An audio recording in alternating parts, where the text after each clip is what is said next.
আগের বছর আমি আশা করব দীপাঞ্জন আরও একটা একটা করে ধাপ এগিয়ে যাবে এবং খুব শীঘ্রই যাদবপুর অ্যাথলেটিক ক্লাবে মলয়দা যেটা বলছিল যে রাজা সুবোধ মল্লিক রোডে একটা লাইন লাগবে যে যাদবপুর অ্যাথলেটিক ক্লাবের পুজোটা দেখতে চাই।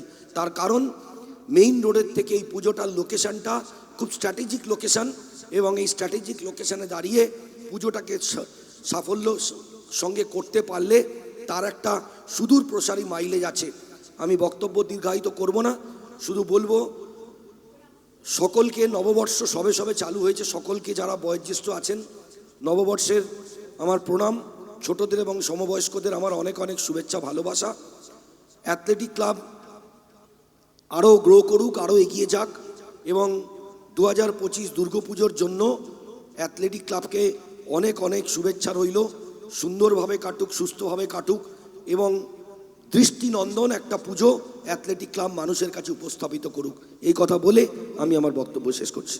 আন্তরিক ধন্যবাদ জানাই আপনাকে। এবার 98 নং ওয়ার্ডের পৌরপিতা মাননীয় শ্রী অরূপ চক্রবর্তী মহাশয়কে কিছু বলার অনুরোধ জানাচ্ছি। শুভ সন্ধ্যা সবাইকে। মঞ্চে উপবিষ্ট সায়নী, আমাদের সকলের প্রিয় সাংসদ। যাদবপুর সত্যি কথা বলতে অনেক দিন পরে আমরা অনেক সাংসদ পেয়েছি, তারা কাজ করেছেন, কিন্তু যাদবপুর আক্ষরিক অর্থে নিজের মেয়ে হিসেবে, নিজের আপনজন হিসেবে দীর্ঘদিন পরে এমন একজন সাংসদকে পেয়েছি আমরা যে আমাদের সুখ দুঃখের কার্যত সত্যিকারের সাথী হয়ে উঠেছেন। একটা ব্লাড ডোনেশন হোক, কি দুর্গাপুজোর অনুষ্ঠান, কি কোনো সামাজিক অনুষ্ঠান, সব কিছুতে সাংসদ হিসেবে নয়, ঘরের মেয়ে হিসেবে উজ্জ্বল উপস্থিতি যার, আজও তিনি আমাদের সবার আগে এখানে উপস্থিত হয়েছেন। সায়নীকে আমাদের পক্ষ থেকে অনেক অনেক ধন্যবাদ, কৃতজ্ঞতা। মলয়দাকে আসলে চেনা বামুনের পইতে লাগে না।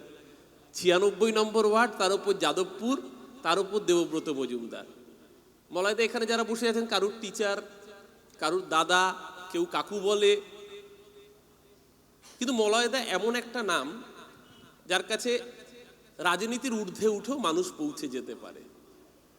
মলয়দা এমন একটা নাম যে যাদবপুরের বুকে একজন বিধায়ক, মেয়র পরিষদ, সে স্কুটি চালিয়ে যাদবপুরের প্রত্যন্ত গলিগলিতে ঘুরে বেড়াতে পারে। আর আমাদের সাংসদ, সেও একদিন বলছে, মলয়দা চলো আমি তাহলে তোমার বাইকের পিছনে উঠেই যাচ্ছি। মলয়দার বাইকের পিছনের সেই দৃশ্য আপনারা দেখেছেন। তো এই যে মাটির সাথে লেগে থাকাটা, আক্ষরিক অর্থেই আমরা এমন সাংসদ এবং বিধায়ককে পেয়েছি। সত্যি সত্যি আমরা যাদবপুরের মানুষ ভাগ্যবান। মিতালিদি রয়েছেন মঞ্চে, মেয়র পরিষদ, সীমা বৌদি রয়েছেন গোপাদি, এই ওয়ার্ডের প্রাক্তন পৌরমাতা। আমি আর বাকি দুজনের নাম পরে আসছি, কারণ আছে, কারণ একটু আগে যিনি বললেন দুর্গাপুজো নিয়ে, তার সামনে বলাটা কিছুটা বাতুলতা। গতবার এশিয়ান পেন্টস, এই যে পেছন থেকে আবার আওয়াজ দিচ্ছে, কিন্তু যেটা সত্যি কথা সেটা সত্যি কথা। এইবার আরেকজন মানুষ অনেকটা দূরে কোনায় বসে রয়েছেন। অনেকগুলো পুজোর নাম হয়েছে, কিন্তু যাদবপুরের বুকেই দেবব্রত মজুমদারের বিধায়কের মধ্যে আরও একটা বড় পুজো রয়েছে, যেই পুজোটাও মানুষের অত্যন্ত প্রশংসা পেয়েছে। যেরকম 106 বাপ্পার পূর্বাচল শক্তি সংঘ, বাপ্পা কেন্দুয়া শান্তি সংঘে রয়েছে, ওই দূরে কোনায় বসে রয়েছে বাঘাযতীন তরুণ সংঘ, গৌতম ঘোষ, আমি দেখতে পাচ্ছি ওখান থেকে। একইভাবে সমান উজ্জ্বল পুজো তারাও করছেন এবং তার সাথে সাথে পাল্লা দিচ্ছে দীপাঞ্জনদের পুজো। যে কথা রানা বলছিল যে পুজো মানে চাঁদা নেওয়া, বাড়িতে যাওয়া 10 বার করে, হ্যাঁ বলতে হয়, কিন্তু আজকের পুজোর ডাইমেনশনটা একটু বদলে গিয়েছে। আজকে শুধু চাঁদার উপর নির্ভর করলে বড় পুজো করা যায় না। তার জন্য প্রয়োজন কর্পোরেট সাপোর্ট, তার জন্য প্রয়োজন এমন প্ল্যানিং যাতে বিজ্ঞাপন সংস্থাগুলো আপনাদেরকে পাশে এসে সহযোগিতা করে। একটা ইভেন্ট, পুজো তো শুধুমাত্র আর 4 দিনের শুধু মন্ত্রোচ্চারণ, নিশ্চয়ই সেটা ভক্তি, আমাদের শ্রদ্ধা, আমাদের হিন্দু ধর্মের রীতি, সেটা তো থাকছেই। তার সাথে সাথে পুজোকে উচ্চতায় বাড়াতে গেলে যে সহযোগিতা প্রয়োজন, সেই সহযোগিতাটা এবার আমরা আরও বেশি করে পাবো। কারণ মঞ্চের একদম ডান দিকের কোনায় যে ব্যক্তিটি বসে রয়েছেন নেপথ্যে, তার কারিগর যাদব সেন বসে রয়েছেন। আমরা আশা করব এবার যাদবদার হাত থেকে আমরা সেই সম্পূর্ণ সহযোগিতাটা পাবো নিশ্চিতভাবে। আমি একটা ছোট্ট মজার গল্প বলি, এখানে বক্তৃতা রাখার অবকাশ নেই। গতবার যখন রানা পুজো এশিয়ান পেন্টস শারদ সম্মান পেয়েছে, আমাদের পরিচিত একজন মানুষ তিনি রানাকে একটা ছোট্ট গিফট করেছিলেন। সেই গিফটটা থেকে রানা একটা পুরো পাঞ্জাবি বানিয়েছিল, বানানোর পর কিছুটা ছোট পড়ে গেছিল, বাকিটা আমায় দিয়েছিল। ওই জন্য দেখুন, ওর ফুল পাঞ্জাবি, আমার হাফ পাঞ্জাবি, ওই একই পাঞ্জাবি। তো এইবার আমি যখন বললাম সেই ভদ্রলোককে যে এবার আমি যাদবপুর অ্যাথলেটিক ক্লাবের পুজোটা এত ভালো হচ্ছে, এবার কিন্তু এও টেক্কা দেবে, তখন বলছে কিরম টেক্কা দেবে?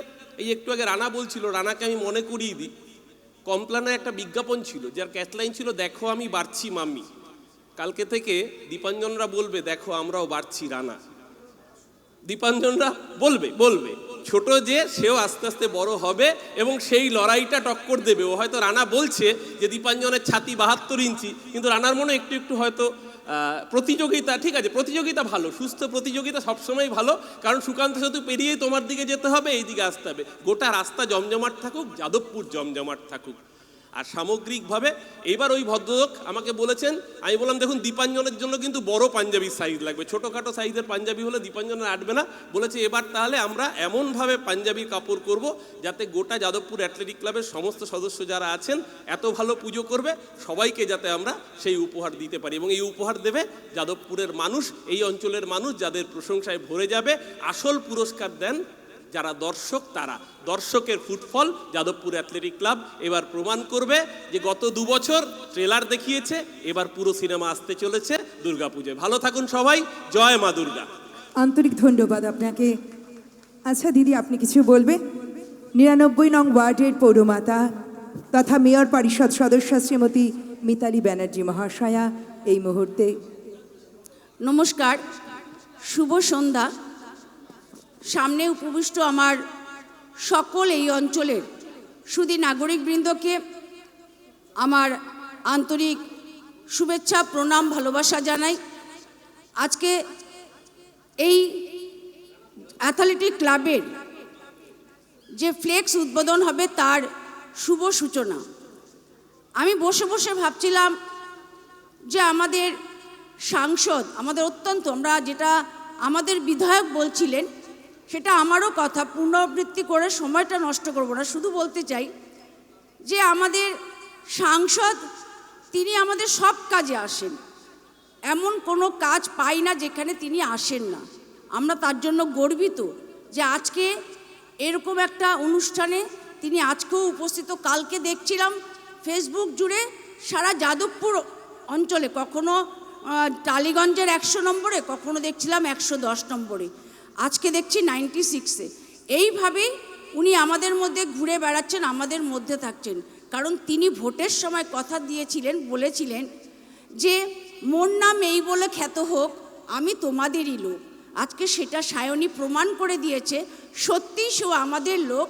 ওর নিজের পরিবারের মতন করে আমাদের যাদবপুর, টোটাল যাদবপুর লোকসভাটাকে তিনি নিজের মধ্যে রেখে দিয়েছেন। আমরা তার জন্য সায়নীর কাছে আন্তরিকভাবে কৃতজ্ঞ এবং ধন্য।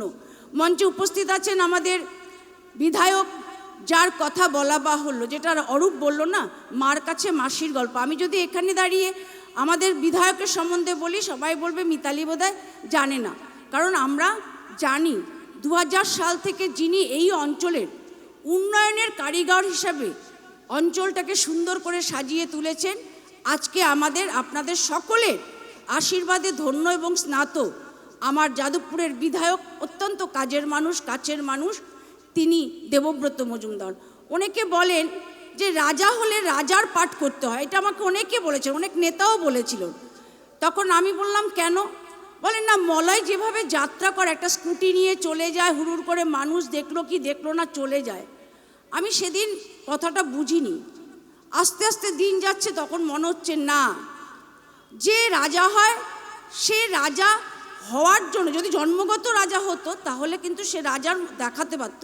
আজকে সে রাজা করেছি আমরা সবাই। তাই দেখবেন একটা ফলন্ত বড় গাছ যদি খুব ফল ধরে সে নত হয়ে যায়, আর যে গাছটা ফল ধরে না সে গাছটা রুক্ষ সোজা হয়ে দাঁড়িয়ে থাকে। আমাদের বিধায়কের মধ্যে অনেক গুণ, যে গুণ আমরা পরিমাপ দিয়ে কোনো শেষ করতে পারবো না।